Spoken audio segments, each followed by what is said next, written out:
G'day legends, I hope that you're having a fantastic day and so far a fantastic week. Now today of course is a big day. It's a day of President Trump's inauguration when he becomes the president, the 47th president of the United States of America. Of course, this will have huge effects on geopolitics and especially this war.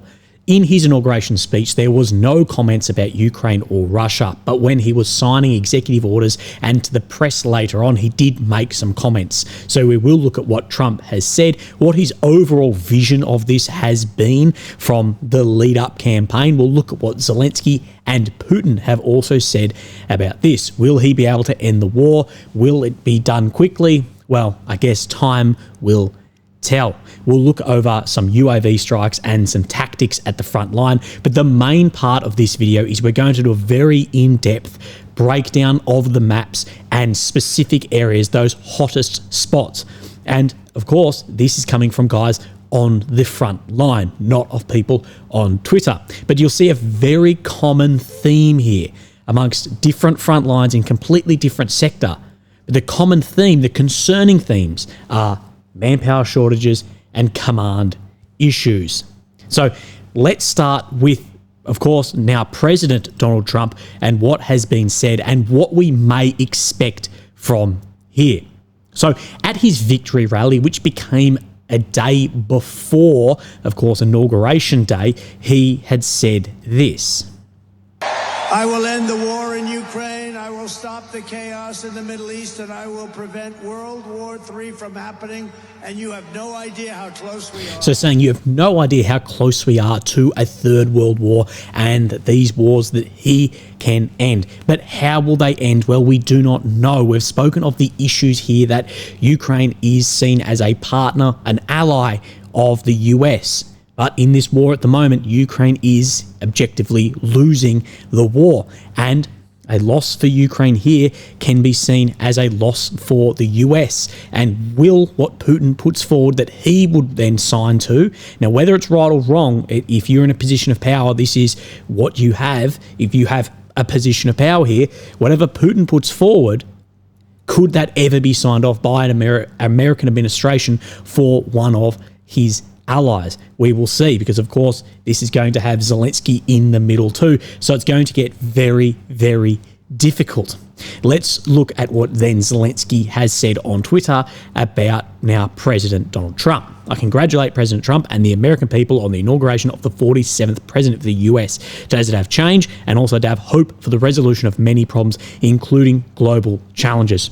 Trump is always decisive, and the peace through strength policy he announced provides an opportunity to strengthen American leadership and achieve long-term and just peace, which is the top priority. But one thing I will say about this is to strengthen the US, and I think not step away completely from partners, but focus inwardly, not outwardly, for a change. And that is overwhelmingly, I believe, why Trump won. The century is being shaped right now. We must all work together to ensure that this great, successful century for democracies, not those who want us to fail. We wish you success, President Trump. We look forward to active and mutually beneficial cooperation. I think there's going to be some large butting heads, though, between Kyiv and Washington in the next few days, weeks, or months. Putin has said this when he was talking to other leaders. Donald Trump is being inaugurated as the 47th president of the United States. Undoubtedly, pre-election phase was challenging for Mr. Trump in every aspect. We observed the newly elected president of the United States and his team have expressed a desire to re-establish direct contact with Russia, which the outgoing administration had severed through no fault of their own. Furthermore, we note his remarks on the necessity of doing everything possible to avert a third world war. Naturally, we welcome this stance and extend our congratulations to the President-elect of the United States of America on his inauguration.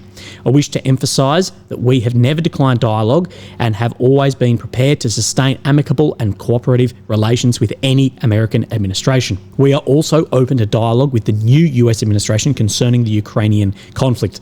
The primary focus here should be addressing the root causes of the conflict. For Putin, this will be NATO, which we have discussed extensively. Concerning this resolution of the situation itself, I'd like to reiterate that its objective should not be a temporary ceasefire or pause to regroup forces and rearm for the eventual continuation of the conflict. This right here is what Zelensky has said basically word to word as well. We cannot just have a ceasefire and rearm, regroup, and the war start again, but a rather lasting peace founded on respect for the legitimate interests of individuals and peoples residing in this region.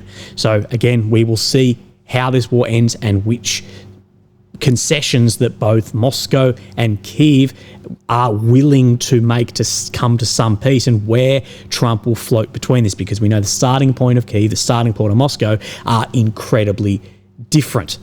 Let's look at some comments that Trump has made to the press. So about ending the war today. So of course he's the president here. He was only president-elect in his victory speech.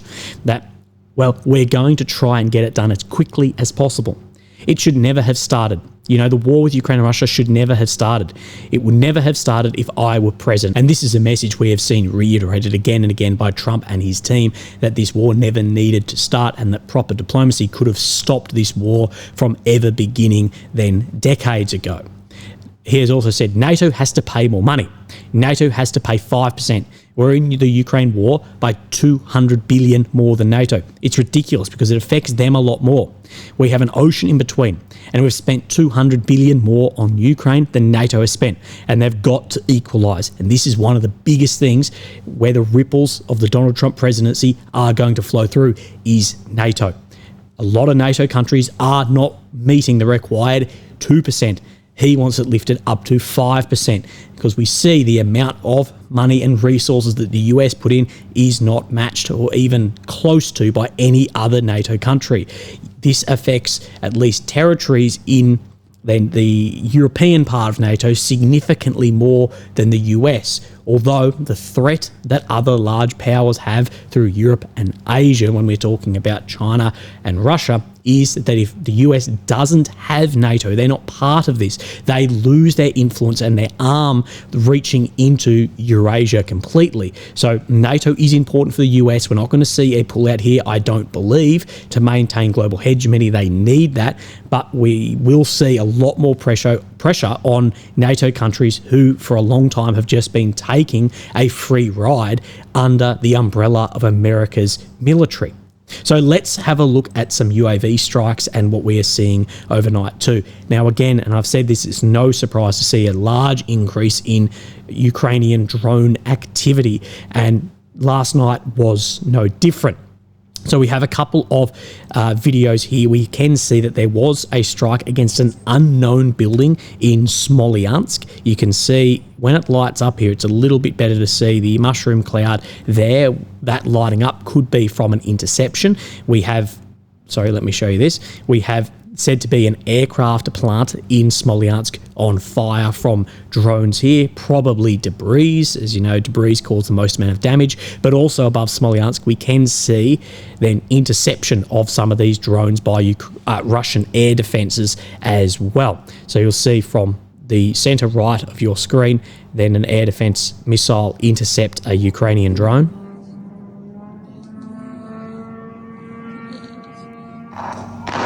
And then taking that out there.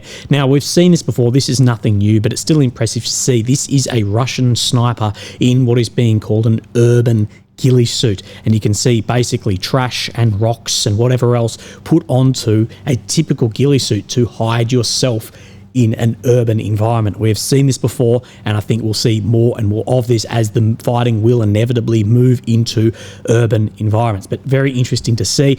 It is interesting that the weapon itself has no real attempt at camouflage too. Of course, that has very straight lines. It's a black item. It's very easily seen. But another very interesting part of this war that is developing too. So let's talk about the maps in depth and what is happening at different areas of the front line and what similarities we can draw too. So of course, here we have Ukraine in the center of your screen, the capital of Kyiv. The red areas occupied since 22, purple since 2014. The red check that you'll see today is ground that Russia has made over the past 24 hours. Blue check is Ukraine of making new ground in the past 24 hours. We don't have any blue check on the map today. Where we first need to come is down into Velyka Novosilka, where we can see that this map is confirming the Russians have broken into Velyka Novosilka itself. Now, some are saying this map is significantly different to this, but we'll just go with the maps that we typically use, and we do have a number for you today. We'll be referencing this article here by Ukrainska Pravda. The Ukrainian army is engaging in fierce battles and retreating on key front lines, and explanation with maps, talking about 150 combat clashes being reported daily. These towns here, Pokrovsk, Toretsk, Chasiv Yar, Kupiansk, Velyka Novosilka, where the situation is difficult to say the least. Speaking with frontline soldiers, they highlight the most challenging areas and the risks and threats arising from the ongoing events. Okay, so that's what we'll be looking to. You can find that article yourself if you would like. Now, we don't have a Syriac map update today, but it showed very similar yesterday to this. But what we do have is geolocated to these suburbs. So if you look just on the outskirts right in here, we do have TOS-1 being used. Of course, this is a thermobaric weapon system, something I've spoken a lot about recently, saying that it tends to be Russia using these thermobaric systems because of how effective they are against dug-in fortified positions, urban environments, and basements, bunkers, before there is further movement in as a further softening up. And we're seeing those being used. I believe that footage was from yesterday. This footage, of course, is right in these blocks here. And of course, we have this river running through Velyka Novosilka, which creates a lot of issues for any withdrawal.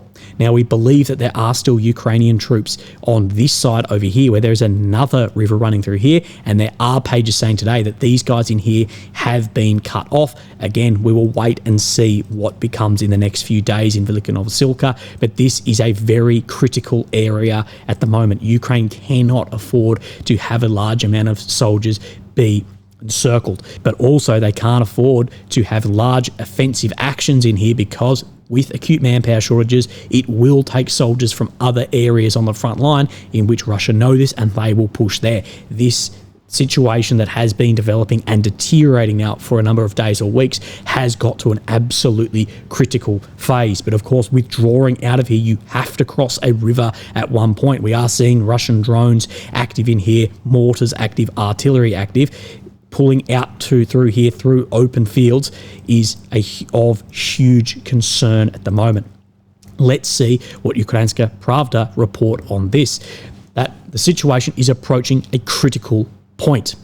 Unfortunately, several units managed to break through and enter the village. These are Russian units. The timing of the attack was perfectly calculated, as it occurred during 2 hours of fog, snow and rain, conditions that rendered drones ineffective due to zero visibility. So because of Russia's artillery overmatch, manpower overmatch, Ukraine is highly reliant on drones. Although if you have these poor conditions, those drones will not be as effective, if effective at all, depending on how bad the weather will be.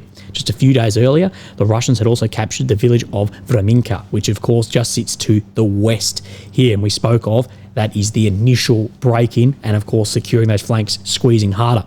Threats. There is a risk of Ukrainian forces being encircled in Velyka Novosilka. Not only the Ukrainian forces being encircled here, but then pulling out and creating just a kill zone. If we take the outermost of the grey area here, we are under a kilometre, if not less, if I were to move that to the extremes of 850 metres. So we will see what happens here. I have said that the Russians may actually on purpose leave this open. If there is more reinforcements going in and out, it may play in their favour strategically to leave this pocket open. We'll see what the command do here. The Russians are trapping us from 3 sides. They will try to close the encirclement, though it will require significant forces to do so. This is from one of the commanders here, so saying that it's going to need a lot of forces to actually close this, but they will want to. Next slide. Challenges faced by Ukraine's defence forces on this front. Number 1, dire lack of infantry. Number 2, false reports from unit commanders to the operational and tactical group, often leading to breaches on the line of contract. Now, what you're going to see throughout these articles is that manpower and command, these are the biggest issues being faced for the soldiers at the front line. But if you don't suggest that it is just purely military aid coming from the West, you'll be pinned as a bot, even if sunlight is the best disinfectant. Situation specifics. Velyka Novosilka is a geographically and topographically challenging location for defence. It's a lowland area divided into 3 parts by the Moku Yali River. All crossings have been destroyed. The Russians bombard the town continuously with guided bombs, TOS thermobarics, and other MLRS systems. It is impossible to access Velyka Novosilka by vehicle for several weeks. Logistics are extremely complicated. So he's saying here, for several weeks it's been impossible to get in there. Logistics, resources here, it's going to be severely limited at this point in time too. And if you can't get vehicles in for weeks and the situation has deteriorated significantly in that amount of time, withdrawal in here could be an absolute nightmare. And I wonder if there could be a conversation the next day or two between Trump and Putin. If this is deteriorating to the position here, that Putin can say, look, we've got this situation here, Mr. Trump.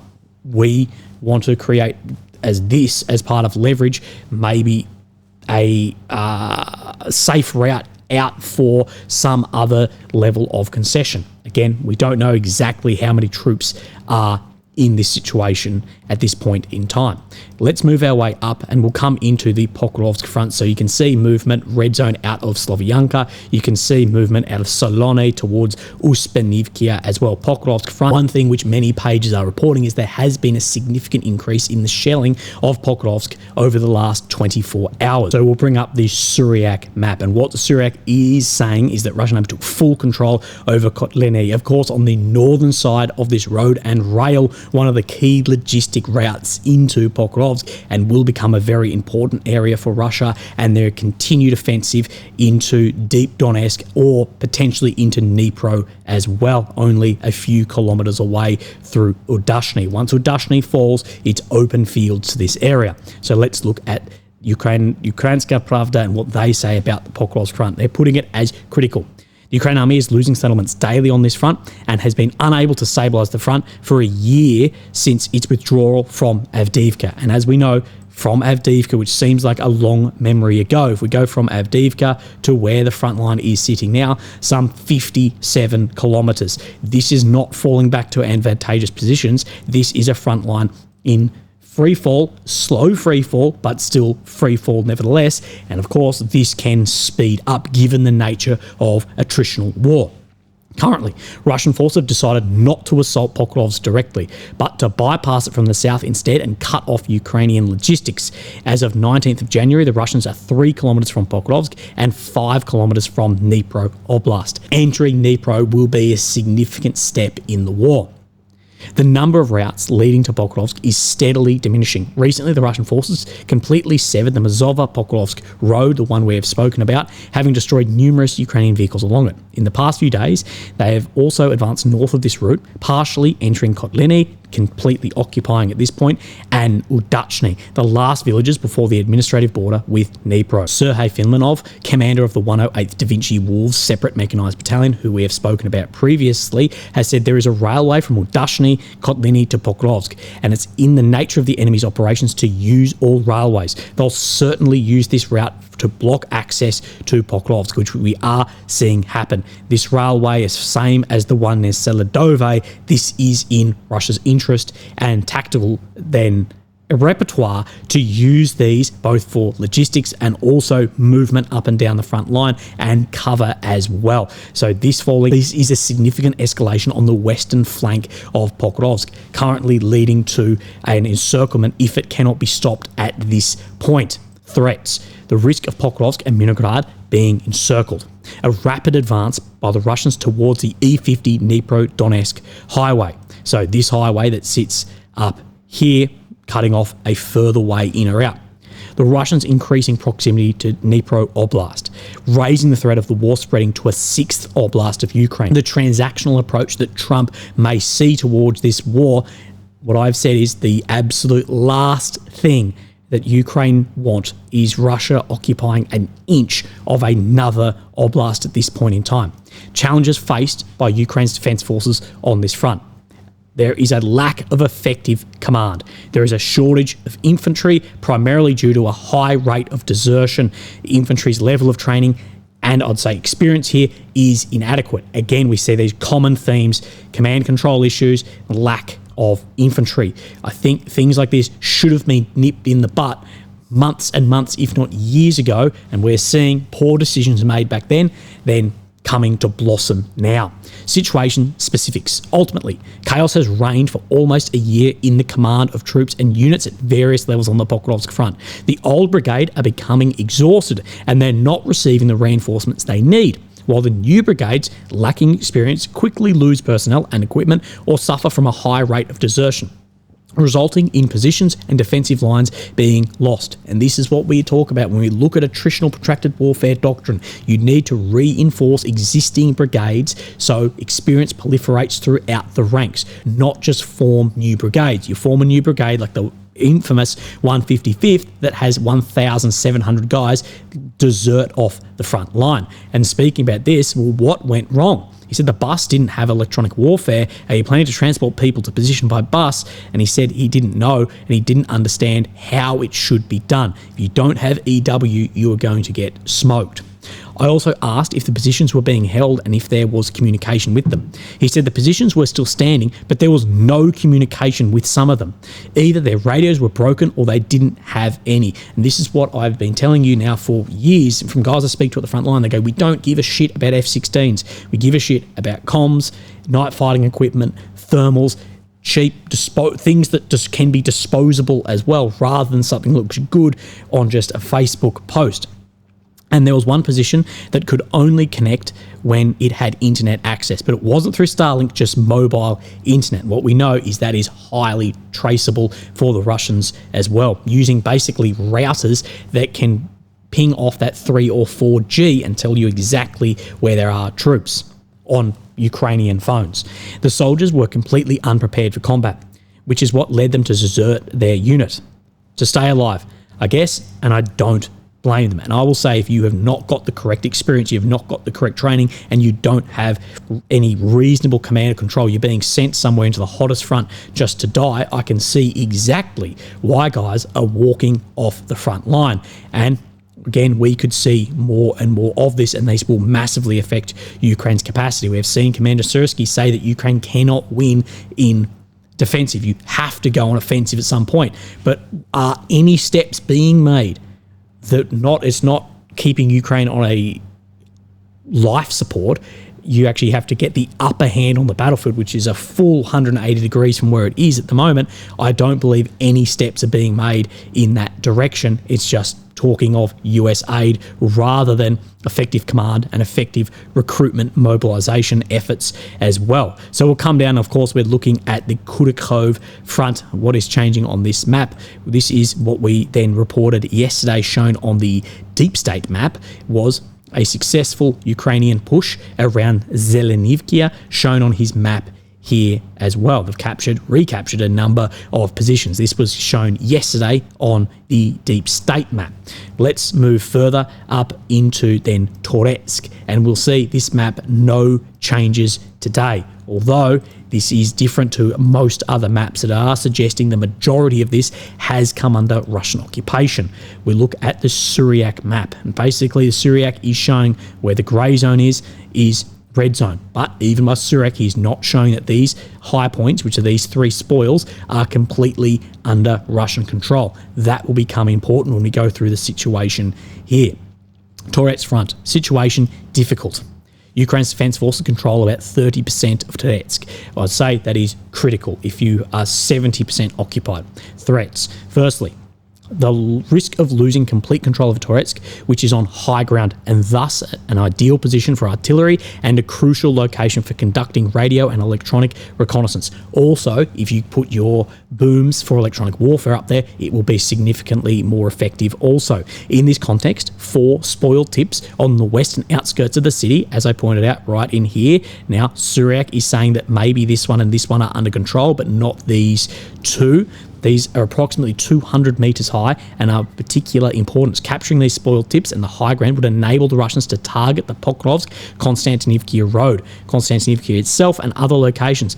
Fortunately, these spoiled tips are currently under Ukrainian control, and this can be hugely effective for cover for weapon systems like mortars. And as you'll see from Chasiv Yar, Pokrovsk, Toretsk, and other front lines, even all the way up into Cherny, which is sitting here, is the threat they pose to Konstantinivka, Kramatorsk, and Sloviansk. But we'll remain talking about Toretsk at this point.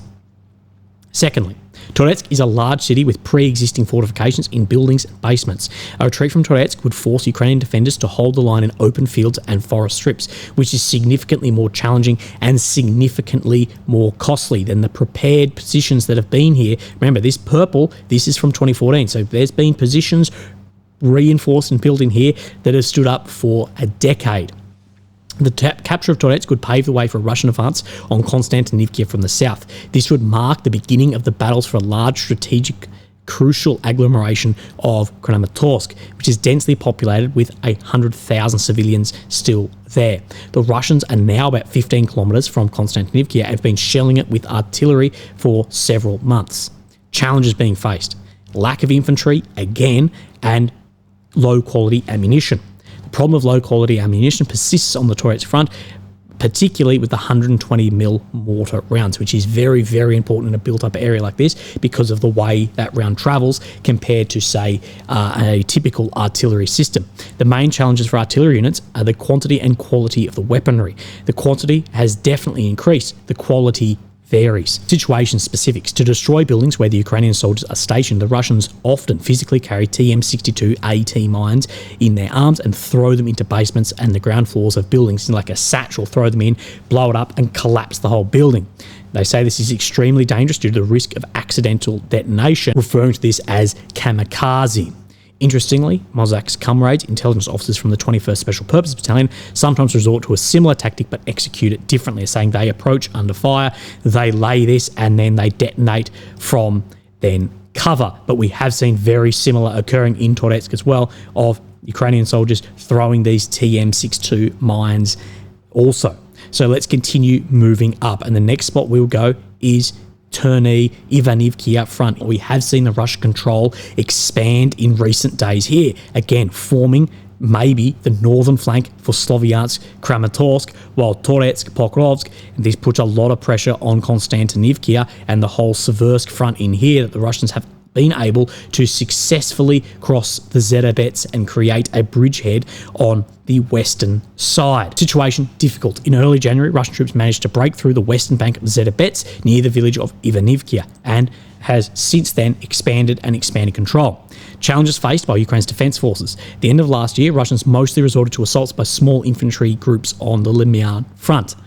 Starting at the end of December, we begun to see IFVs and tanks again after there hadn't been any for almost a month. The Russians went back to using armoured vehicles again on our front, so seemingly a shortage of this or a change of tactics and then a return to this, maybe as its priority for offensive had sunk and then lifted. He says the Russians are sending a mixed bag of infantry units into battle of the Lyman front, both experienced fighters and people who don't really know what they're meant to be doing. Now, what I will say is I think Russia is teaching a bit of a lesson in attritional protracted warfare, a very foreign lesson to a lot of analysts looking at this. Experienced fighters, mixed bag, but that experience is then able to proliferate through units by mixing in newly recruited soldiers in here to gain experience. However, the Russian army significantly outnumbers Ukraine's defence forces on this front.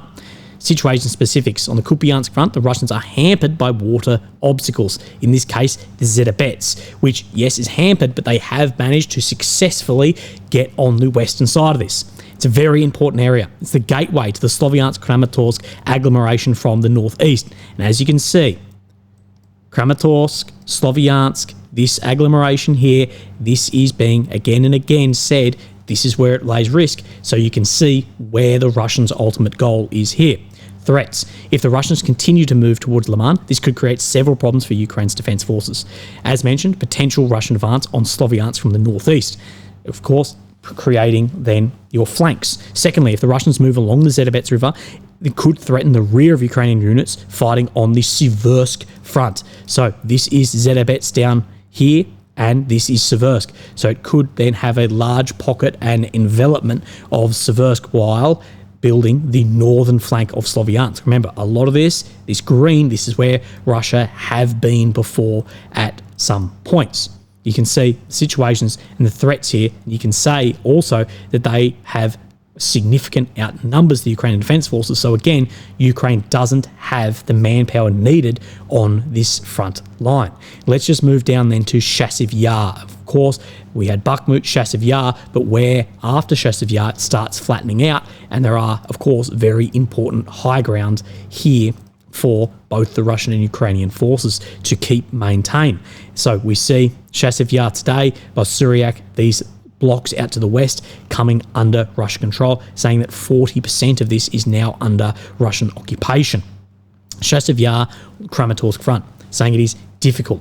Ukraine's defense forces control about 30% of Chasiv Yar, and a further 20% of its city is in grey zone. So the Russians control at least 50%, potentially up around 70%. Unfortunately, in mid-January, Ukrainian troops had to withdraw from the refractory plant in Chasiv Yar, which had been a large and reliable stronghold. Fighting is now underway in the artillery-ravaged residential areas. So these aren't just, tree lines falling. These are areas that have been reinforced and have sat there for years. Threats. The risk of losing Chasiv Yar's significant area of high ground and a large city with reliable fortifications. A retreat from Chasiv Yar would open up another route for the Russians to advance on Konstantinivka from the east. So we see Konstantinivka coming from the east to west on the northern side. We can see the problems that Toretsk faces here, as well as if there is large advancements out from Pokrovsk. Challenges being faced, a severe shortage of infantry once again. We see a common theme here.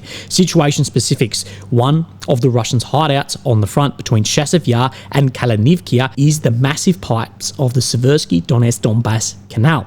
These pipes are over 2 meters in diameter, allowing the Russians to move through them unnoticed at full height and accumulate forces there for assault. So a way you can get in without being seen. If you're on the surface, a drone will see you.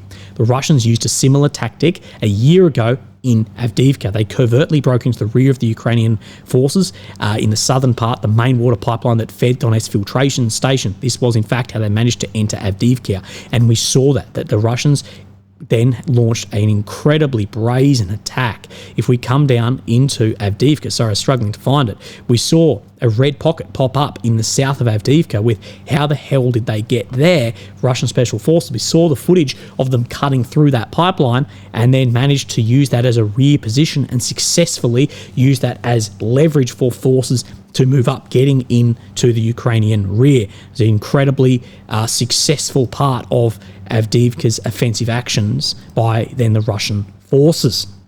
Let's move up into then the northeast, and as we come up into the northeast, you'll see a lot of red here to the south of Andriivka. This is not surprising given the challenges here, and this is the Pashani front, but we'll just call this all the northeast at this point in time, and then we have further Russian control out to the west of Dovrichnia, where they have successfully crossed the Oskil and made a bridgehead on this front. So we'll have a couple of maps to look at as well as we go. So we'll see up in this sector, at least very similar areas. Syriac map is showing that there are Russian changes in this direction. We have then the next day, and we're confirming this push out to the west too, being confirmed here. And 75% of Dorichnia has come under Russian occupation. Let's look at the situation that is unfolding here. Kupiansk front, difficult. The Russians are 2 to 3 kilometers from Kupiansk. For a long time, Ukraine's defense forces managed to restrain Russian attempts to cross the Oskil River. However, the Russian army has now established a foothold on the right bank of the river, north of Kupiansk. Where we are sitting, of course, we have Kupiansk here, very important area for the whole northeast of Ukraine's defenses, and now they've managed to cross this while still being only a few kilometers away. Let's continue on this. Challenges being faced. At the beginning of the year, the Russian Federation deployed additional reserves to the Kupiansk front. Assaults using armoured vehicles have become more frequent. So in other words, saying they deployed additional reserves here, then Ukraine doesn't have the manpower to successfully defend this if they've then deployed more forces. Therefore, we've seen successful crossing there and be able to build a bridgehead and expand that. In early January, there was a lot of videos of Russian vehicles burning en masse. One battle can go on for several days. But even though they lose a lot of equipment and we manage to stop their advance, they don't give up trying to enter Kupiansk from both the north and south. When there is no equipment, they resort to assaults with small infantry groups, some of those reaching right into the centre of Kupiansk as well. Situation specifics. The Oskil River makes it difficult for Russians to employ their usual tried and tested tactics to bypass and pincer Kupiansk. It somewhat does, unless they can successfully cross, which they have in the north and haven't really been able to cross to Thankyou yet, but don't say that they could not pincer this. However, the Russian success north of the city has allowed them to cut the logistics from Kupiansk to Kupiansk Vozlovy from both sides. And this is Kupiansk Vozlovy just sitting to the south. North of Kupiansk, the Russian army will likely try and move along the right bank of the Oskil and along the road that connects the city with Dovorochnia. So we'll see where this road is running through here and further roads that run along the Oskil as well, further creating a large pocket in here. We know the Russians like to create pockets and envelop Ukrainian forces. And I think it's a matter of time until Ukraine then they've mistimed withdrawal out of these time and time again, but really butcher it, and you end up with a lot of forces that get surrounded there and get taken prisoner or worse, and that, with already massive manpower shortage we've seen in this again and again, could make the war's complete outcome change like that. From the south, the Russians will expand their presence along the left bank and eliminate the Ukrainian forces bridgehead in the vicinity of Kupiansk Vozlovy, the left bank of the Kupiansk. So they'll want to push back anywhere where the Ukrainians are on the left bank. Of course, the left bank here is on the eastern side, unless it loops back around. But you get it. It's in the way the river is flowing.